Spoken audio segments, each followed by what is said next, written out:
So this leads me to turn to the Executive Director of IDDRI, who is the IDDRI, as you know, is a think tank which strives to facilitate the transition towards sustainable development. So we have Sébastien Treyer. Sébastien, are you online? Are you there? Yes, I'm there. Hi, Sébastien. It's great to have you. Just for our audience to know, so you were supposed to be here on the set, but unfortunately, due to the pandemic and all the restrictions, so Sébastien is online with us. So Sébastien will moderate our first panel on SDGs, compatible investments, the trade-off between short-term stimulus and long-term impact. So Sébastien, I leave you the floor. Thank you very much, Asha, and I'm really very honored and happy to be not on stage with you, I regret that, but to be with you for this very important conference. I think what we have heard is really that we need to think about how to reconstruct the economies of countries in this long-lasting crisis, and at the same time, put them on track to reach all the long-term objectives of Agenda 2030 with their very high ambition in terms of social and environmental goals. We have been working last week with numerous researchers analyzing the public development banks, what they do, what is their role, their potential role, their impacts, what are their practices, their innovations. And it's really important that today we share these understandings in a dialogue with practitioners and key institutions. So in this first panel, we have a series of questions that I will name rapidly before getting to the panel. First, everybody is agreeing that we need to build back better, but can we be a little bit more precise and say why we all agree that Agenda 2030, in all its components, in its integral program as a transformation agenda, remains the compass for reconstruction and the structural economic transformation of countries, while we are in a crisis that necessitates actually that people look at jobs, short-term salvation for the economy. So is that obvious that Agenda 2030 remains the compass, and particularly because I believe we all share that, what are the challenges? Second question, what is the role of public development banks? What is their comparative advantage or their potential? And third question, what change is needed from them if they want to change the whole economy? Last week we heard of emerging innovations at various levels for these public development banks. But my main question about this panel is maybe we need to talk about something that is closer to revolutionizing these institutions from within and in the relation with the rest of the ecosystem of the economy, if they want to align with Agenda 2030 in order to transform the economy towards reaching Agenda 2030. So that's the type of questions that we will discuss in this session. We have a very eminent panel, and I will present the panelists in a row before getting to the specific questions that we have prepared for them. So first, we are happy and honored to have Professor Mariana Mazzucato. Mariana is Professor in the Economics of Innovation and Public Value, Director of the Institute for Innovation and Public Purpose at University College London, UCL. Thank you to be here, Mariana. The second panelist will be also another professor, Professor Kevin Gallagher, Director of the Global Development Policy Center at Boston University. Kevin, thank you to be with us. The third panelist is a colleague from WRI. You also in the program, that's Leonardo Martinez-Diaz, who is supposed to be, who is the Global Director of the Sustainable Finance Center at WRI, World Resources Institute. But Leonardo will not be able to join. I know that you probably all know that there are lots of things to do in the US now because of the transition period. So, but we are extremely pleased that instead of Leonardo, we have actually Manish Bhatma. Manish is the Executive Vice President and Managing Director of WRI. So Manish, thanks for having accepted to step up for your colleague. We are very honored and happy to have you. We also will have in the panel a practitioner, because for the moment I've named professors, a think tank, but we also have the practitioner in the room, to say so, Dr. Friederike Köhler-Geib is the chief economist at KfW, the Kasse für Wiederaufbau, the German reconstruction bank, the public development bank of Germany. Friederike is also the first vice president for the economics department of KfW. Thank you, Friederike, to be with us. And last panelist, Heyer Schutte. Mr. Schutte is the head of the Financing for Sustainable Development Division at the OECD. OECD is, of course, also a think tank, if you consider the role that the OECD has had, but of course, you're also much more than that, because your political legitimacy reaches beyond that. And this is why I was mentioning that we will have a mix of experts, practitioners, and key institutions in this framework. So without further ado, I turn to Mariana Mazzucato. Mariana, at UCL, but also in your academic work in general, you are one of the key experts globally on what we would call the visible hand. I mean, you're one of the academics that has rehabilitated the role of the state, the role of public intervention in general, in the field of innovation policies, but also you've been publishing on public development banks. And I would ask you two questions. Do you believe that Agenda 2030 is still the compass, even in times of crisis and emergency, and as I said, where people and countries are looking for jobs first? And why? So could you substantiate why you think it's still important?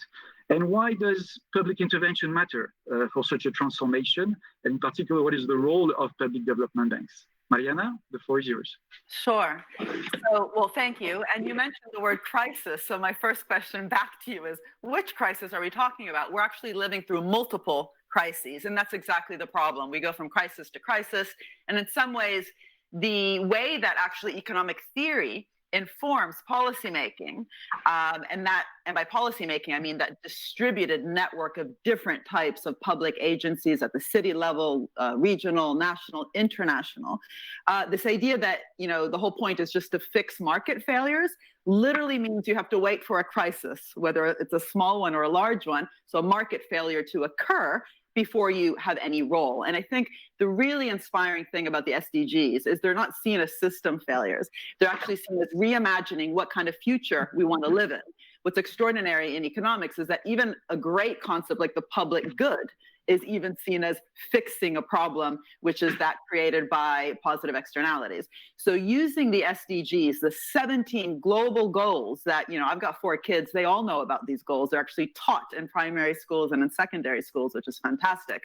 Using these goals to really transform our system and to admit that to do so, we need to actually talk about directionality. This isn't just about growth. It's not about building back better. It's about fundamentally transforming the kind of growth we have, right? So these crises that we're living through are health pandemics, climate change, the economic crisis, of course, that we still haven't completely gotten back on our feet from the financial crisis, let alone the economic crisis that's coming from the health pandemic. What that actually requires is having a completely new way to even frame policymaking.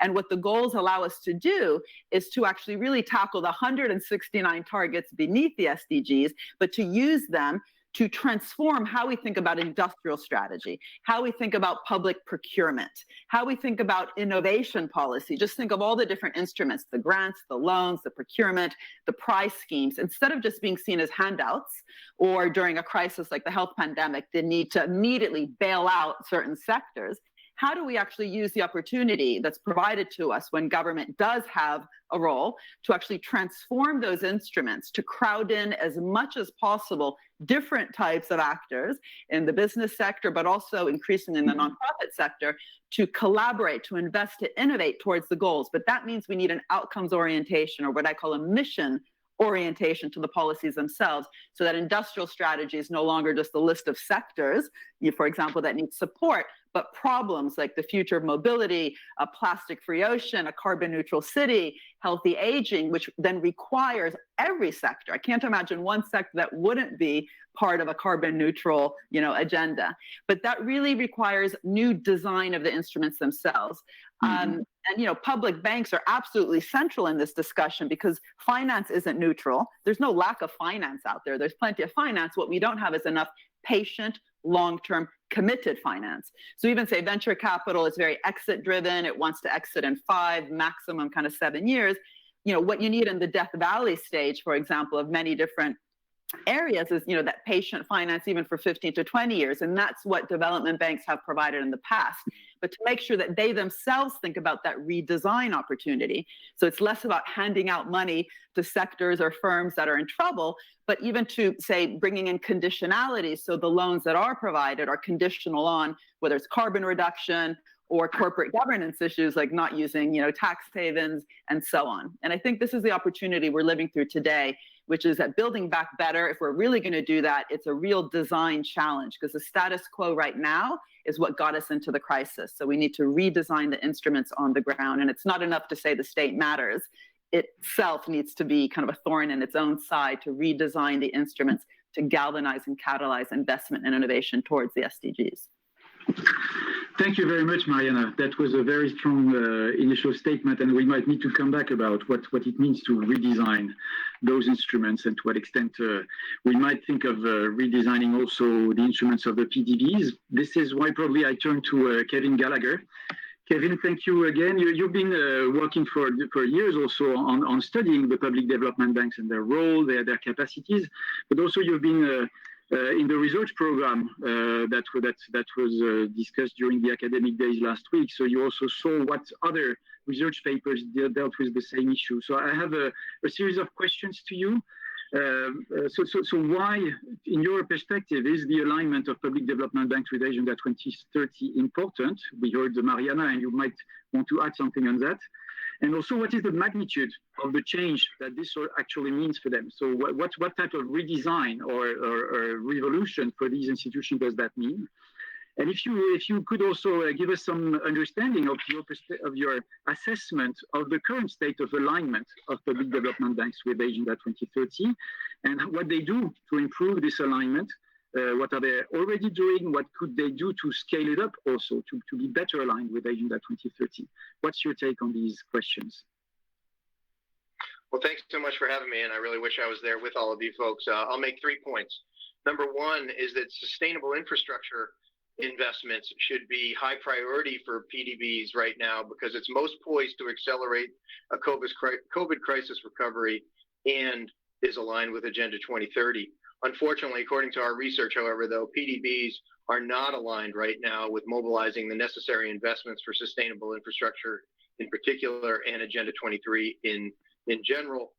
It's urgent, and this summit is a perfect time for it, for PDBs to scale their sustainable infrastructure efforts and collaborate as a system. This shouldn't be the first FIC summit.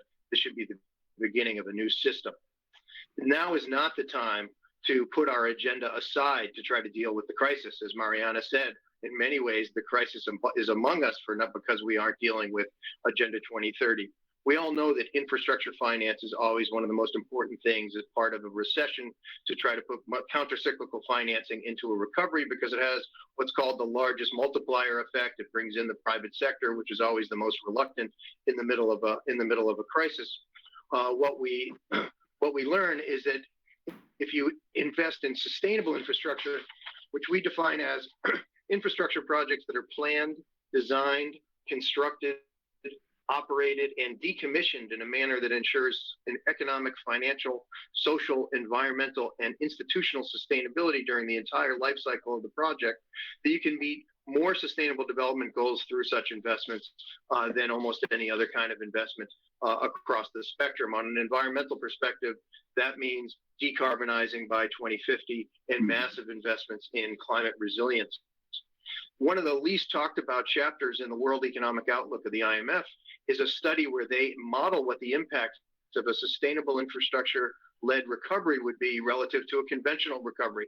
And they find that if there's a massive 10-year sustainable infrastructure push, if there's 10 years of subsidizing renewable energy transitions and compensatory transfers for households, along with a gradual tax increase after the recession is over and a shift from carbon neutral to carbon intensive industries, that the recovery will have a 2 percentage point stronger recovery than otherwise. Unfortunately, according to a report that we did last year with the Brookings Institution, the PDBs are not really stepping up in this space. we calculate that in order to meet the SDGs and a 2-degree target, which is not enough with respect to climate change, that the world community needs to mobilize an additional 2.1% of GDP on an annual basis in between now and 2030. Again, it's not the time to put that aside. It's time to put that at the center of the recovery effort. Unfortunately, we find that multilateral development banks are doing very poor in that space. They're only investing about 0.3% towards that global target. National development banks like the KfW, like the China Development Bank, like the New Development Bank are doing better, but still only financing about 1.2% of that need. And private financial flows, only 0.5% of that need. We calculated that based on the IDFC MDB joint methodology for calculating green finance and sustainable infrastructure. We project that that if MDBs shift their balance, not MDBs, PDBs shift their balance sheets, commit to aligning a certain percentage of their balance sheet to sustainable infrastructure, and increase the scale of their balance sheets, they can mobilize a lot more finance. Number one, a lot of the PDBs are not maximizing what's called their lending headroom. They've been very, very conservative because of credit ratings and so forth after the financial crisis, but that's been self-imposed. We calculate that if DFIs or PBDs maximize their lending headroom and have a 25% capital increase and decide to shift their balance sheets to 35% investment towards Agenda 2030, that they'd be able to mobilize an extra $541 billion on an annual basis. If they had a more ambitious target, the 35% comes closer to where multilateral development banks are. But the New Development Bank, or the BRICS Bank, has decided that 66% of its balance sheet will go in that direction. If they shifted to 66% with the 25% capital increase and maximize their lending headroom, they'd be able to mobilize an extra $650 billion a year. So this summit, my last comment here, this summit is vitally important and it should not be the last, it should be the first. But to start off, PDBs that are part of this summit should commit to 4 things. Number one, align their balance sheet with the Paris Agreement and the Sustainable Development Goals. Number 2, a stepwise increase in capital to meet these new commitments. Number 3, commit to start acting as a system through future summits, sharing of best practices, collaborating, and so forth. And number 4, to be inclusive, to make sure that they're working with their governments, working with their private sector, working with civil society organizations and affected communities to make sure that this alignment is sustainable, accountable, and in the right direction. Thanks so much. Thanks a lot, Kevin. And I'm really, I mean, the wealth of details that you've been able to transmit to us in 5 minutes was extremely useful. We will probably come back to that in terms of assessment and both assessment and recommendations. I would like to turn to Manish Bhatna. Manish, at WRI, you have been studying for a long time, particularly I would say the multilateral development banks and their alignment with climate. And to some extent, now you're in the perspective of looking at how you can learn from climate alignment or Paris alignment towards SDG alignment. So the 2 questions that I'd like to ask you are of course, the following. What can we learn from the change and the learning curve of multilateral development banks? And how cautious should we be to transfer those lessons to national development banks or subnational development banks? What can we learn, but also how cautious should we be?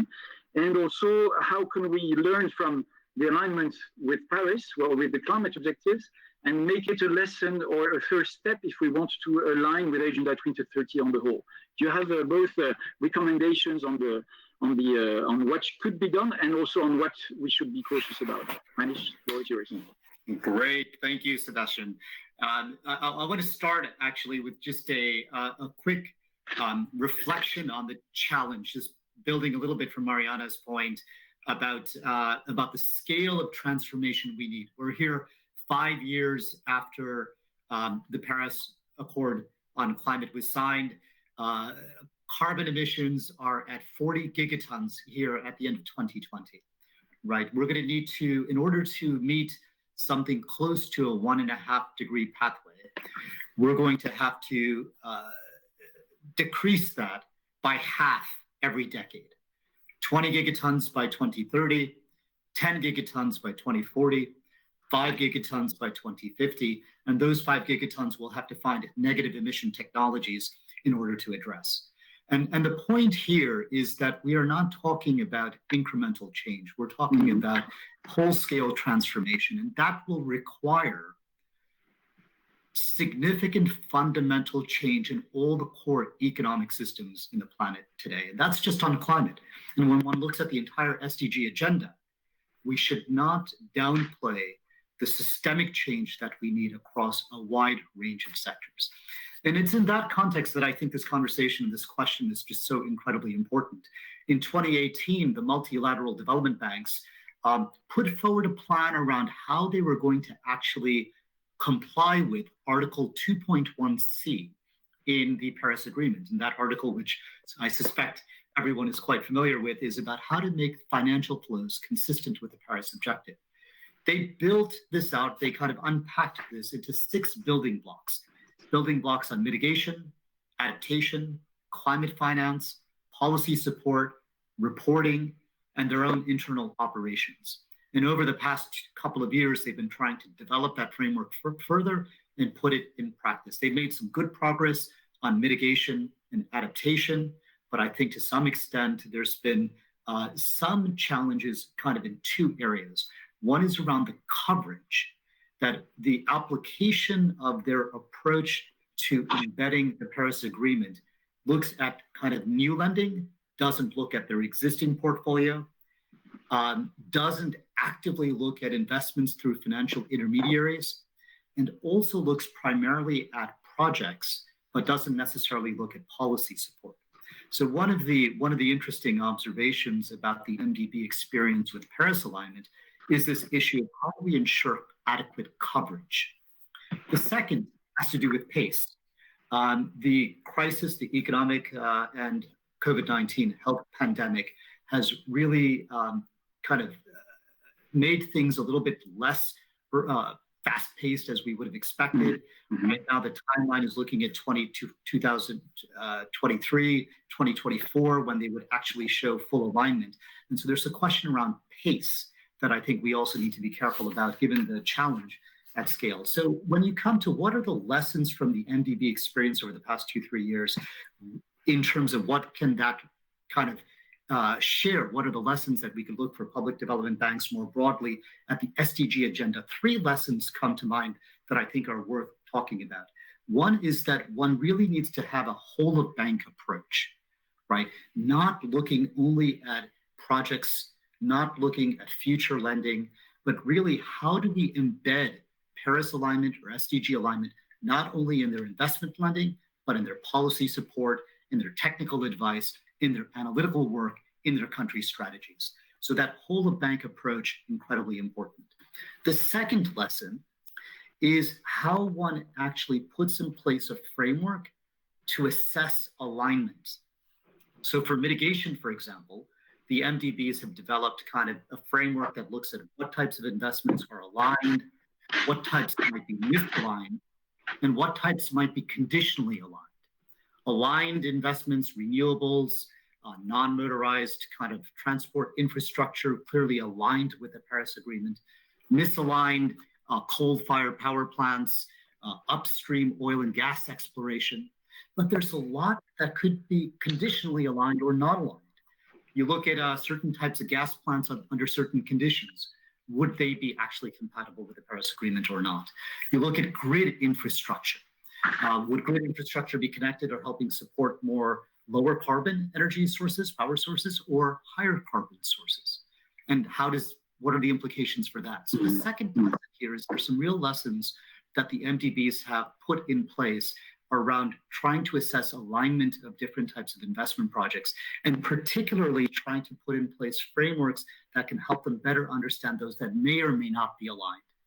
The third and last lesson, I think, has to do really with the response to the COVID crisis. What we have seen is actually not a lot of alignment in terms of the immediate response to the crisis with the Paris Agreement or the SDGs. And what we hear are 2 different things. We're hearing many of the banks say we're not hearing that demand from countries. We've done a lot of surveys. We've spoken to countries, and they say that they're not seeing the financing for those type of projects that both respond to the immediate needs, but also deal with the long-term kind of crisis. And so I think the third lesson is how we actually put in place support to countries to help them develop and actually create more bankable projects that both respond to the short and medium term. That's an area that I think the multilateral development banks are starting to invest in, and something that the public development banks need to do. So the whole of bank kind of approach, getting framework for how to assess alignment, knowing a lot will be in that gray area. And third is kind of really how to support countries, leverage their NDCs, leverage their sustainable development goal action plans in ways that can actually create bankable projects that respond both to the short and medium term are three lessons I think that we have for the public development banks. Thank you very much, Sébastien. Thank you very much, Manish, and that was also very efficient. Thank you for the three lessons that we will bear in mind. I think they echo very much what we have heard last week in the academic days about the whole of the bank approach. That is something that some of the national development banks also aim at. And the key question that I think we will come back to in the question and answers part on how do you make a framework to assess alignment when it's not only about mitigation, but it's about the whole of the SDGs.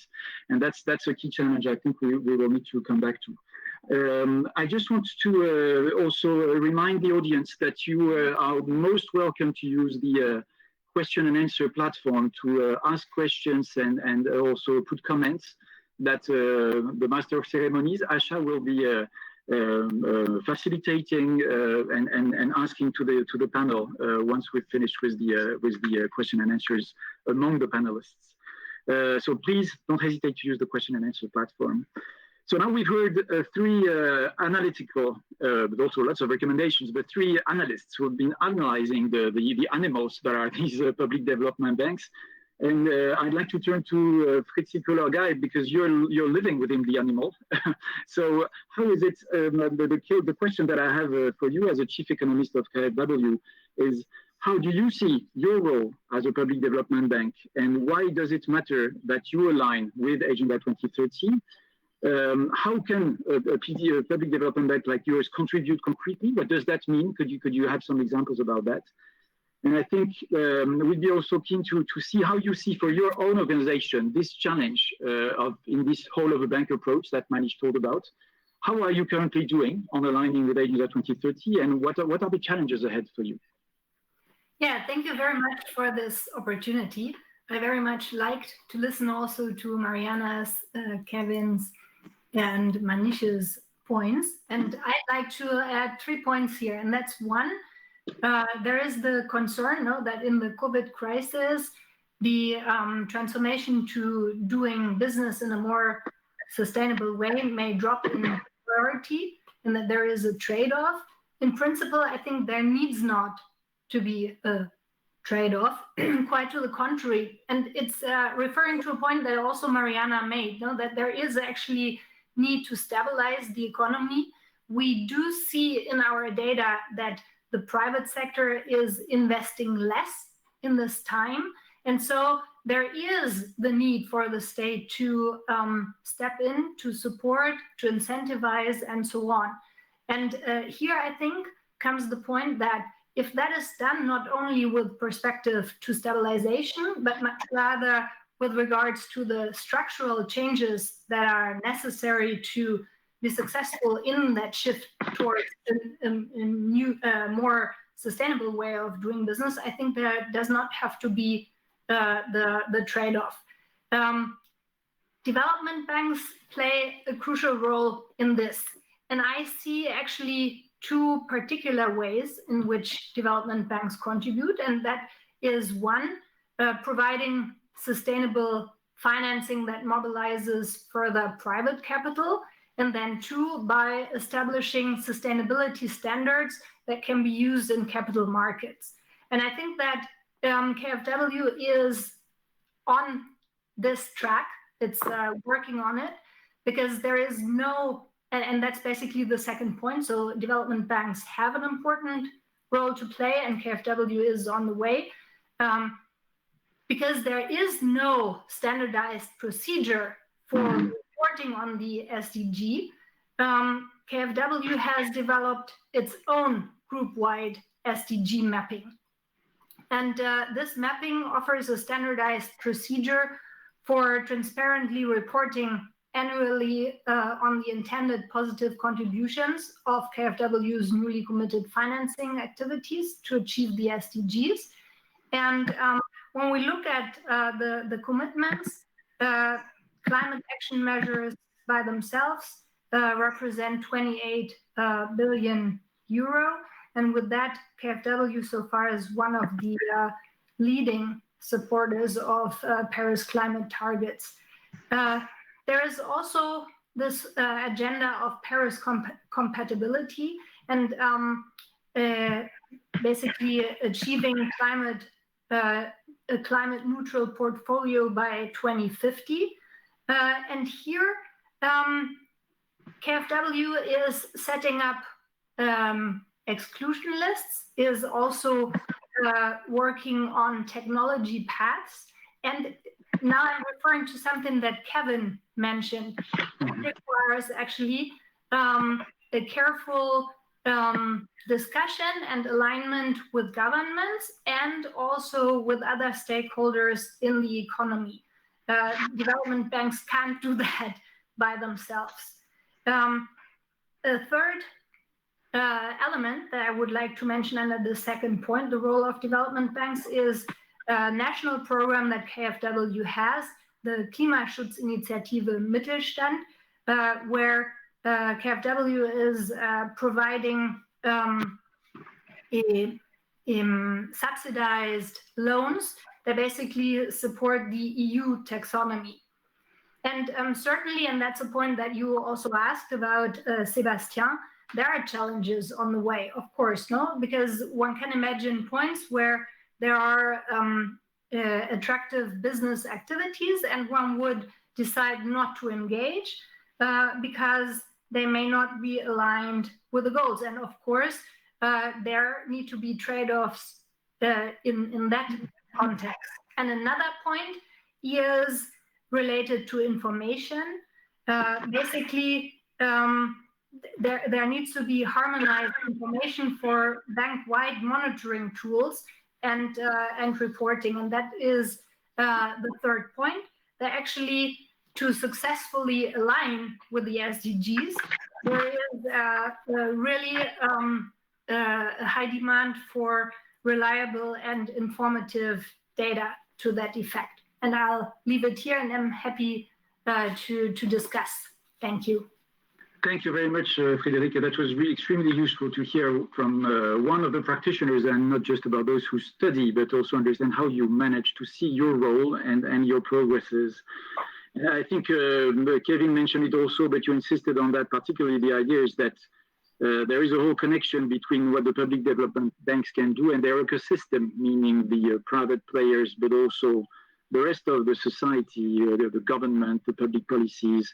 But one key important question is, of course, what role can these banks play with regard to the private sector?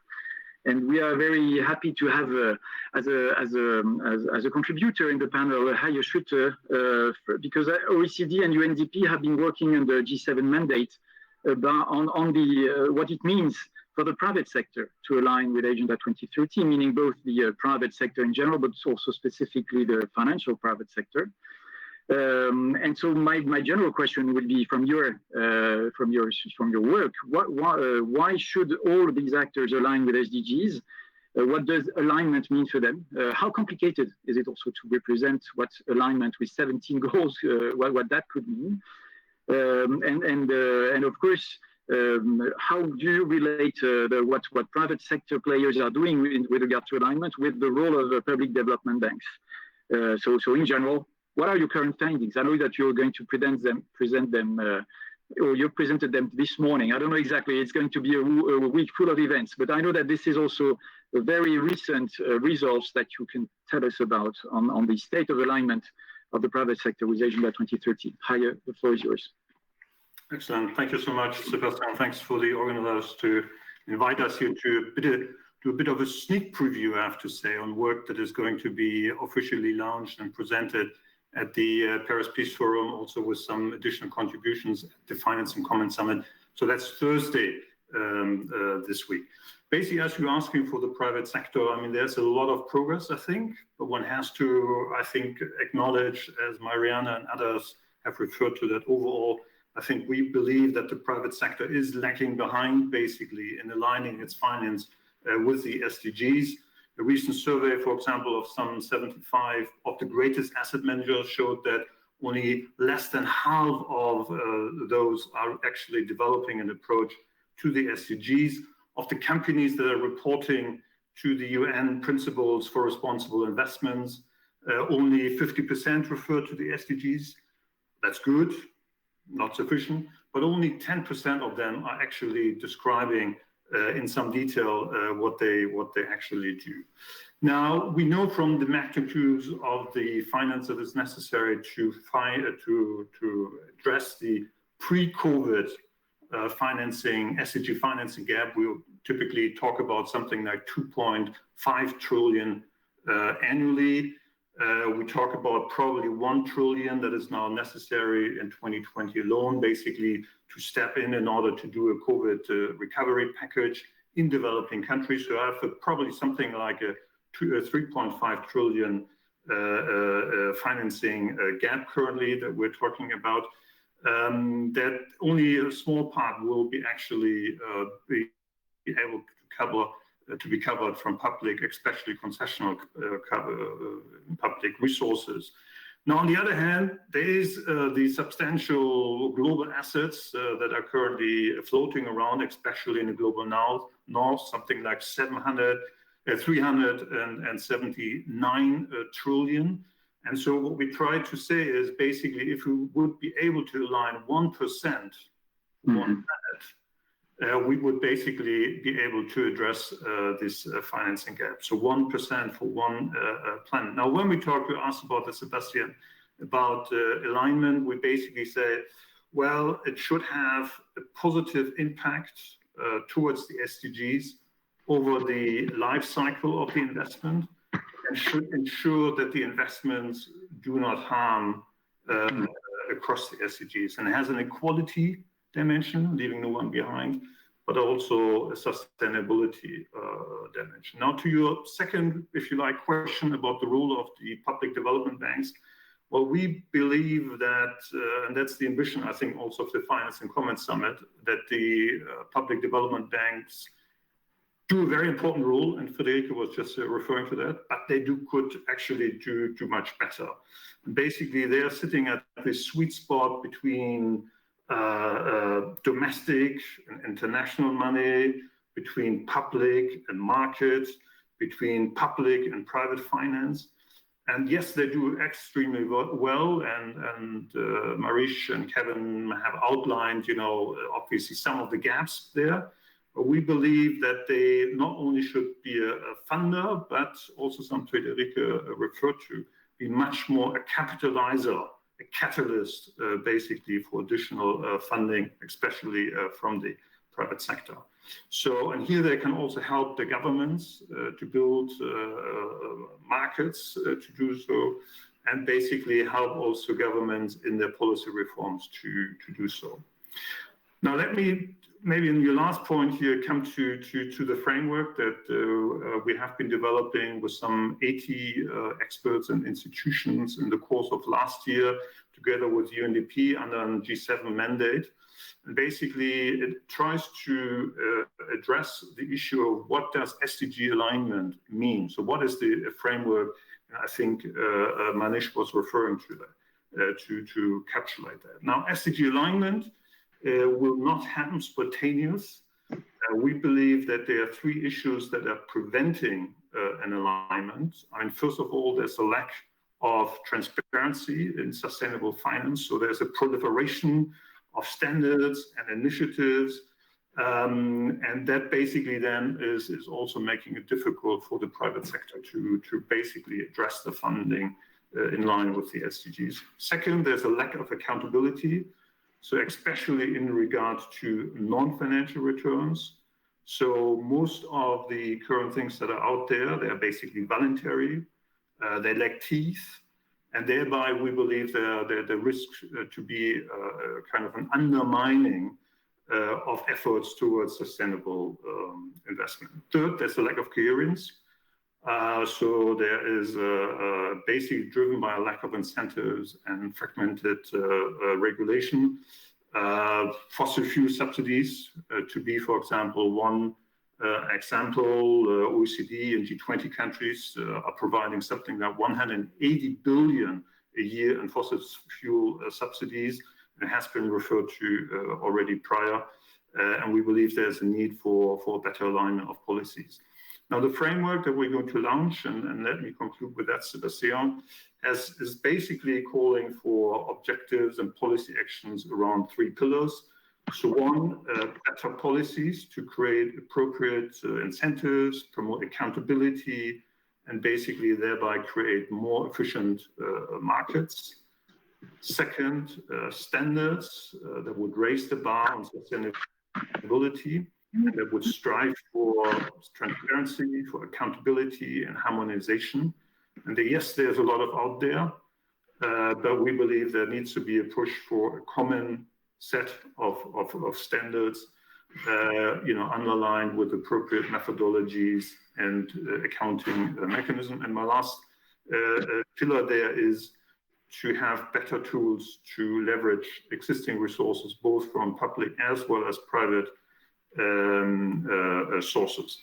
Now, this is an agenda that we see needs to be taken forward by public development banks, but also by policy fora like the G7, G20, we as the OECD, but also the UN system, I think is ready to support there, but also certainly by the private financial community. And with that, back to you, Sébastien.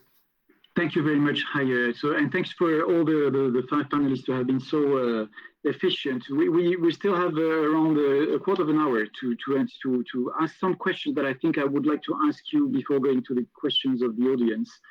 And my main point is actually, I have actually 2 main points on which I would like those of you who want to react to be able to make a reaction.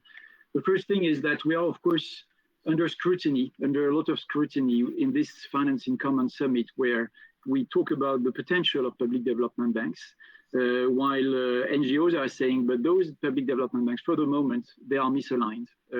They show the numbers about fossil fuel, etc. So we should be, I think, quite clear about this issue that a lot of the assessments that we need to do are about scale, pace, but also directionality. And I think on the directionality part, we can show what is misaligned with climate. Manish told us about that. But I think we are still struggling to explain what it means to be misaligned with SDGs. And that's something that I would like to if some of you want, I mean, not all of you, but some of you want to react on, how do we measure the misalignment in terms of directionality? That's something that is quite important. I think Mariana wants to go for an answer.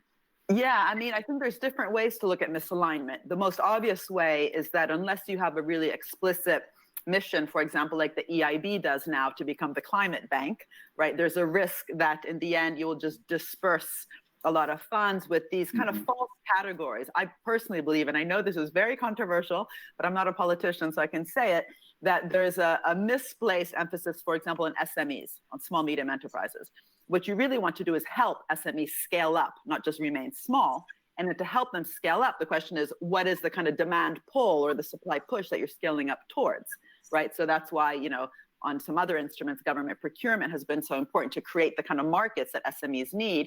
And it's those kinds of policies that have helped SMEs the most, rather than just this blanket notion of let's help cute little companies. But the really interesting alignment, I think, has to be, not just with the obvious stuff, like having, a green kind of / climate set of missions that you then help align towards, but actually realign what we even mean by public-private partnerships. And, different contributors talked about that. What I think has been really interesting in some countries, like in Germany, where the KfW ended up providing loans, patient loans, to the steel sector, not simply because it was in trouble, right? Steel is in trouble everywhere and it's coming begging for money everywhere. The loans were provided conditional on the steel industry lowering its material content. To do that, they had to innovate, they had to invest, they had to use new techniques towards repurpose, reuse, and recycle. that wouldn't have happened just by going to Davos and saying, oh, we need to be more purpose-oriented. Oh, we need stakeholder value. It occurred because there was a condition attached. It was mandatory in order to actually access taxpayer funds, right? So instead of thinking of handouts and bailouts, or even this concept of enabling and facilitating, actually really bringing in different design features, coming back to my concept before, designing in conditionalities that shouldn't be seen as a stick, but as a real kind of win-win, right? The state is not here just to hand out money. And that's where things have gone wrong in Italy, where I'm from, right? Cassa Depositi e Prestiti, a public bank in Italy. Historically, it's changing now, I hope. There's lots of talk of change, but in the past, it's been really there to save companies and industries in trouble, which means that the state is always there, just kind of, bailing, out industries as opposed to really creating strong pressure for them to transform. And this notion that was mentioned by Manish before, that this has to be cross-sectoral, and I really believe in the cross-sectoral approach. How old sectors like steel or new sectors like digital and AI can be part of a common mission. It's not going to happen unless you embed it within the structure of the grants, the loans, and the other tools.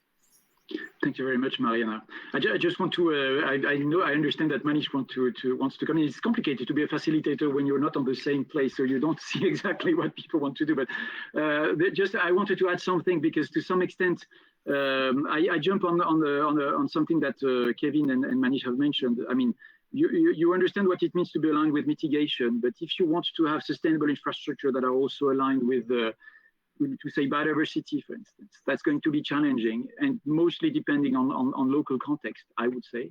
So how can we, at the same time, assess the alignment of the community of development banks with SDGs, while aligning with SDGs might be something that you can measure only at local scale? Is that something that, I don't know, Manish, I don't want to push you in that direction, but maybe you want to react on that.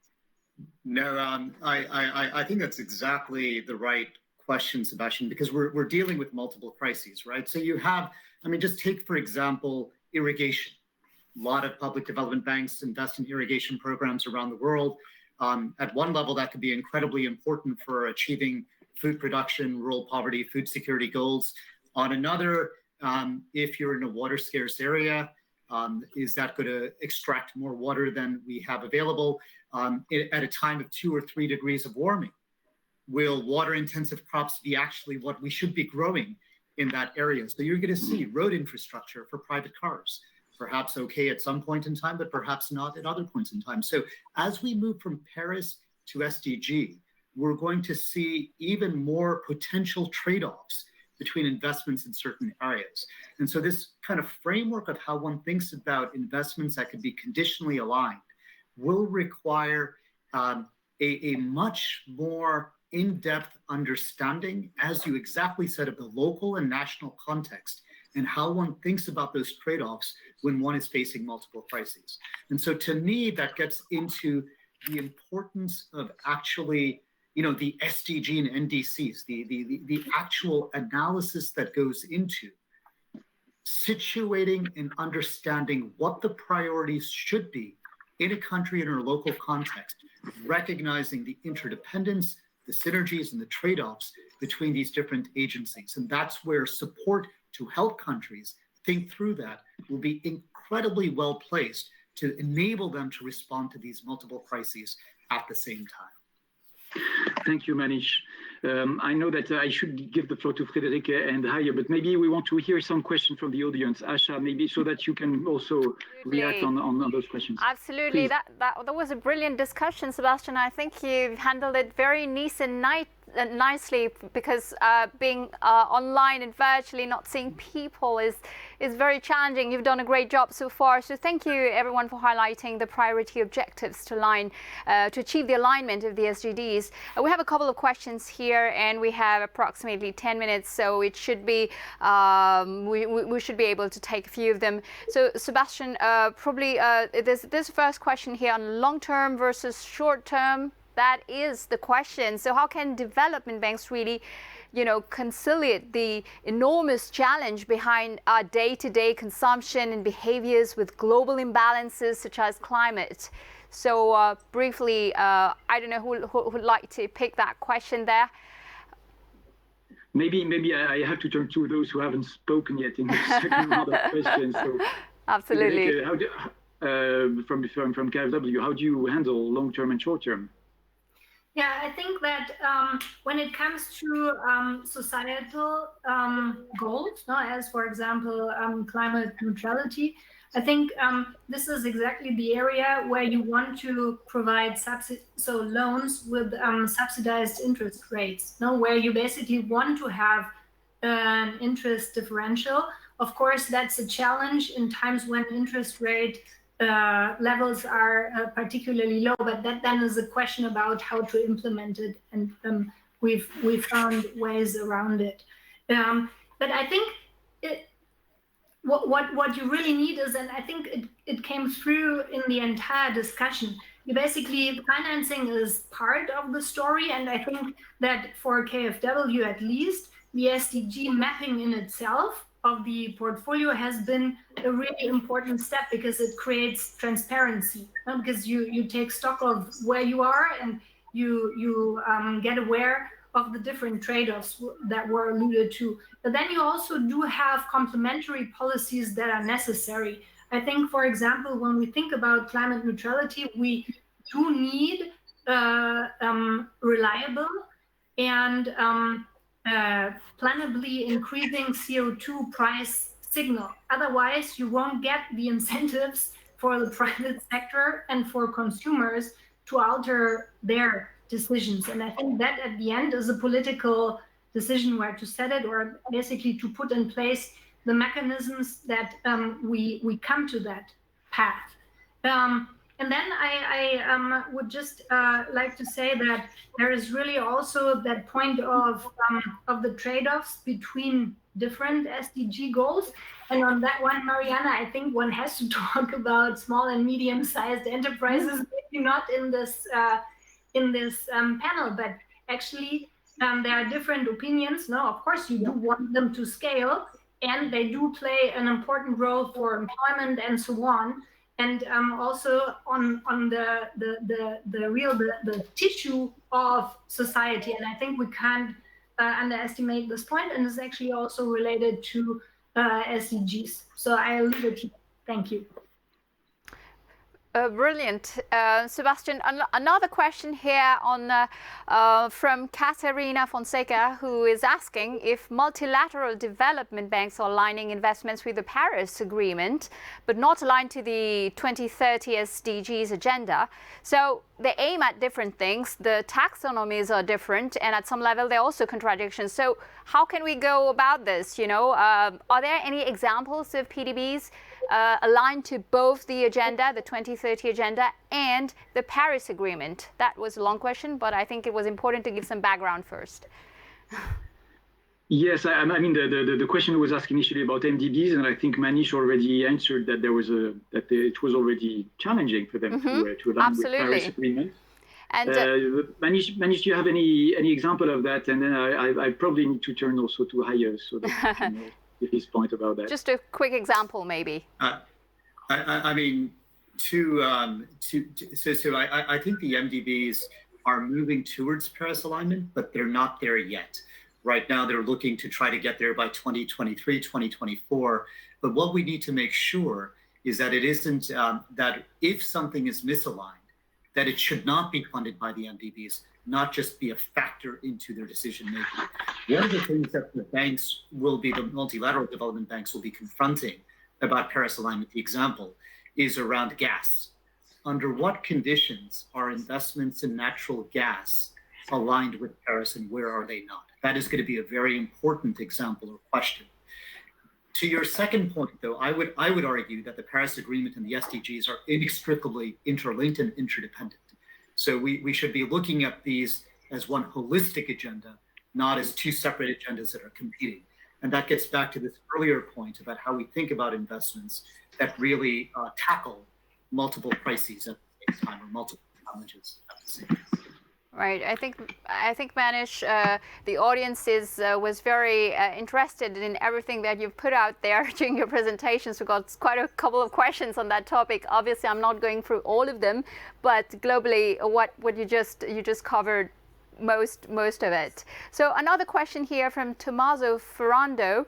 So in the last 2 decades, development banks have increased the percentage of blended finance and partnering with private finance, PFs mainly. So how is it compatible with the idea of public money for public goods and the mission orientation that Mariana was mentioning earlier before?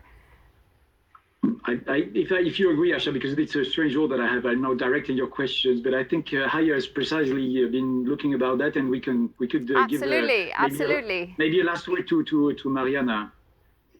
Sure, happy to cover on this. I mean, obviously, quite a number of public development banks are already engaging in mobilizing private finance. We believe, as I mentioned earlier, not to the extent they could, and probably they should. And we believe that's partly also that they need to basically encapsulate this kind of role of mobilizing more resources as part of the mandate of their objectives, of their KPIs. There's also a bit of capacity building that is actually necessary here in order to allow them to have this kind of catalytic role to play.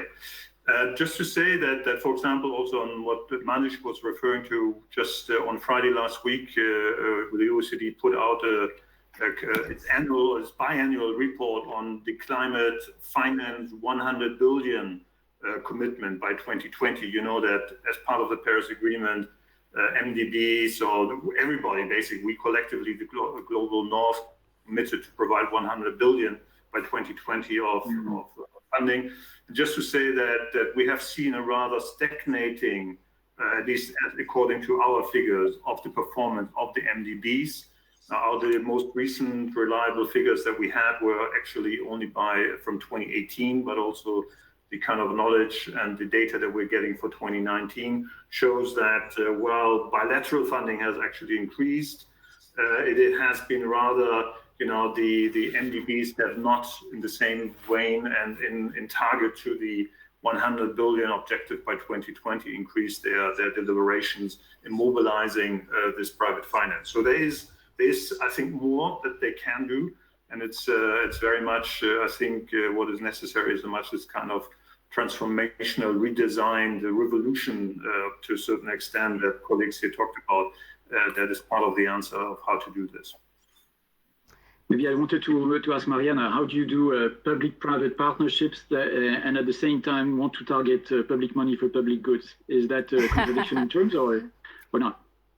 No, I mean, that's why I mentioned at the beginning, I actually think the concept of the public good works when we're talking about, some siloed areas, say like basic research. But if we're talking about the discussion about SDGs, it's actually in some ways more useful to talk about the common good, which interestingly is something actually that the Vatican through Pope Francis, he talks about that a lot. And he's actually quite radical, more radical than many politicians. And that is exactly what then requires a new social compact. What does it mean to bring purpose into an area that's not just about corporate governance, again, the kind of Davos stuff, but actually purpose at the center of the system? How do you have a purposeful public-private partnership? I live in the UK, and I can tell you that our private financing initiative, which is how the private sector came in to work with the National Health Service around health, was definitely not symbiotic. It was definitely not mutualistic. It was actually, using the words that biologists use when they look at ecosystems, predatory. It was, a parasitic ecosystem, not a mutualistic, symbiotic one. So we actually need better metrics. Just like we have ESG metrics, we need metrics on partnerships. This is something my institute's working on. But just coming back to your previous question on examples, we actually helped set up a new public bank from scratch in Scotland, working closely with Nicola Sturgeon. And it's called the Mission-Oriented Scottish National Investment Bank. And the idea was precisely to get the bank to be part of a symbiotic ecosystem that was focusing on big public goals that required massive amounts of private innovation and investment, but the way that the bank actually then collaborated with the private sector was just as important. So they, for example, have a business pledge, which until recently has been voluntary for companies to sign up to, paying the living wage, reinvesting profits instead of using share buybacks, and so on. How to make that list of 10 kind of rules of what it means to be a good company part of the way that you actually engage with public policy. And that again comes back to the issue of conditionality, which maybe we should call it something else because the word conditionality sounds a bit negative. It's about a pact. What does it mean to actually work together for something that will really be, better for everyone, for citizens? I mean, govern it in a different way. Sébastien, you have less than a minute to conclude. It was very exciting to listen to all of you. Probably just wrap up the session for us and the key takeaways there. Thank you very much, Asha, and thanks to all panelists. I'm sorry we've lost Kevin in the meantime because of bad connections, but it would have happened in real life. But this is a lot of very lively discussion, so that's already a lot. Thank you very much to you all. I just want to, my key takeaways are this idea of a whole of a bank approach. That is what I was trying to allude to, saying that these banks need to revolutionize from within. This ecosystem approach, that they also need to completely revolutionize the way they interact with the rest of the nation, of the civil society, local authority, and private sector, but not just that. We've been also discussing quite a lot the need for transparency and accountability on alignment and misalignment, which is still challenging in terms of the capacity to do that, because it needs both an understanding of the fact that alignment needs to be measured locally, but we also need to be able to monitor globally what a bank is doing in their portfolio. So that's a challenge that I think is still about for us researchers and experts to discuss with the practitioners and the banks. And the last thing I wanted to say is, of course, the idea that we need that countries develop policies, that they develop their own pathway to sustainability, their own INFF, which is the wording by UNDP about the national financing framework to reach sustainable development. But that's a lot about capacity building. Manish said we need to support countries doing that. And so a lot of the cooperation between PDBs might be about that, how to make money available also for that. And I think that's not, Mariana said, it's not just about reestablishing the state. The state needs to change. But then how can we help the state be that direction for sustainable development in different territories? So that was those were my takeaway messages. A big thank again to the panelists. It was a pleasure to facilitate you. I had nothing to do because you were wonderful.